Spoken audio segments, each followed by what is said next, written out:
வந்து ஆட்சி பண்ணுறார். வந்து என்ன சொல்கிறார், யாரும் இங்கே சிவலிங்கத்தை கும்பிடப்படாது அப்படிங்கிறார். இதான் பாருங்கள் திணிப்புங்கிற. நான் பாட்டு எனக்கு ஒரு பக்தி இருக்குது, நான் என் இறைவனை எனக்கு எப்படி தெரியுமோ நான் என்ன பண்ணுவேன், அது மாதிரி என் அனுஷ்டானங்களை கடைபிடிப்பேன். நீ நடுவில் வந்து இதை பண்ணாத அதை பண்ணாதன்னா அப்படி சொல்லக்கூடாது இல்லையா? அவாவா ஆகமம் என்ன சொல்கிறதோ, அந்தந்த ஊரில் என்ன சொல்கிறதோ அப்படி தான் இருக்கணும். இந்த கர்நாடக மன்னன் வந்தார், வந்து என்ன சொல்லிட்டார், யாரும் இனிமேலேருந்து இந்த கோயிலுக்கு போகப்படாது, இதுக்கெல்லாம் அனுஷ்டானங்களை கடைபிடிக்கக்கூடாது அப்படிலாம் சொல்லப்படாது, யாரும் சொல்லிட்டார்.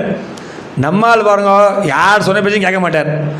நீ என்ன வேணால் பண்ணிக்கோ, நான் என்ன பண்ணுவேன், நான் போய் சந்தன காப்பு போடுவேன். அடியார்கள் நாங்கள் அனைவரும் என்ன பண்ணுவோம், நாங்கள் என்னென்ன செய்யணுமோ, திருப்பணிகள் கோயிலில் போய் என்ன செய்யணுமோ, அடியார்களுக்கு என்ன உதவி செய்யணுமோ, கைங்கரியங்கள் என்னென்ன செய்யணுமோ நாங்கள் செய்து கொண்டே இருப்போம் அப்படின்னு அடம் பிடிக்கிற அவள்லாம். ராஜா பார்த்தா சும்மா இருப்பானா, எல்லாரையும் கட்டையை கொண்டு அடி, மண்டையை உட, கைகாலை உட, ஒரே பயங்கரமாக சத்திரிய முறையில் கட்டுக்குள்ளே கொண்டு வரான். யாருமே சொன்ன பேச்சு கேட்கல.